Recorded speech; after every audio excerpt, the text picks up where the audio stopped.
what do you think you need to do as the mayor of the city of New Orleans to help change and, make it a better place since Katrina? Well, the better question is, what am I going to do to get you to do what you have to do to take responsibility for your city? And what you see here today is we have 10,000 people, mostly from New Orleans, but many from across the country, that are rebuilding the city, rebuilding playgrounds, cleaning up after ourselves, helping us really assess what's wrong in the city and be thinking about what the next generation of leaders is going to do to guide the city. I'm only going to be mayor for a couple more years, and this city's got to be here for when you guys grow up. So what I want you guys to be thinking about is what role you're going to play in making the city safer, smarter, better, more healthy. Right now, everybody's helping this young lady build a house for her family. Just imagine if we did this all the time, how much better things would be.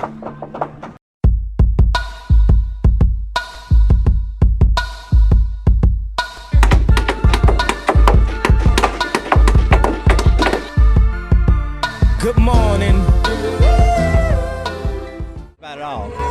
Louisianans love their state. New Orleanians love their city. They long to be back in their city if they're not here. And those who've been able to come back pretty quickly are very proud of the fact that New Orleans has rebuilt the way it has. We're not completely there yet by any stretch, but we made such tremendous progress that I think it's a very, very proud day for the leadership in New Orleans, for the people of New Orleans, and really for the people of all over Louisiana.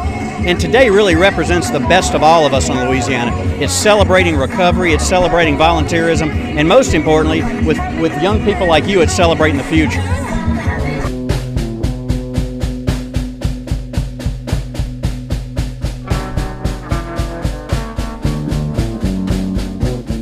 Today, with your program that you're doing, your event, how do you think that New Orleans culture and the students and the children, how do you think that they actually contribute to this? How much do you think they contribute? Our local media is really playing a part in killing the morale of this city.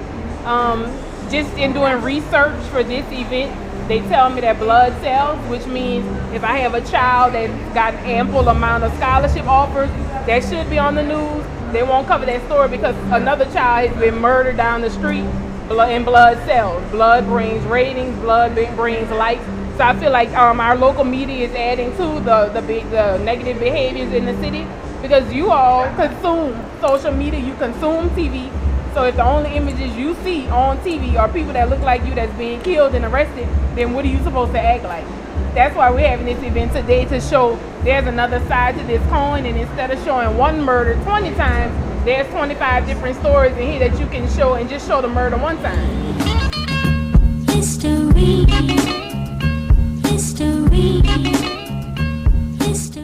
Okay, my question was,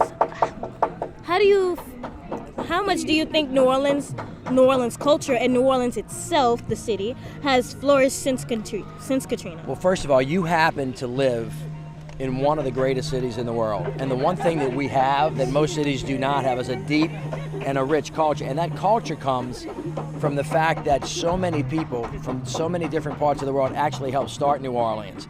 So our culture is deep and it's rich and it's thick, and it's something that everybody completely comes from around the world to really enjoy. So we have to nurture that, and we have to understand that in this city, diversity, different kinds of people, different colors people, different people from different classes and neighborhoods all come together to work hard. And that actually, it shows itself in our food, it shows itself in our music, it shows itself in the kind of schools that we have, and it's really important that we really preserve and nurture that because that's the most special thing about us.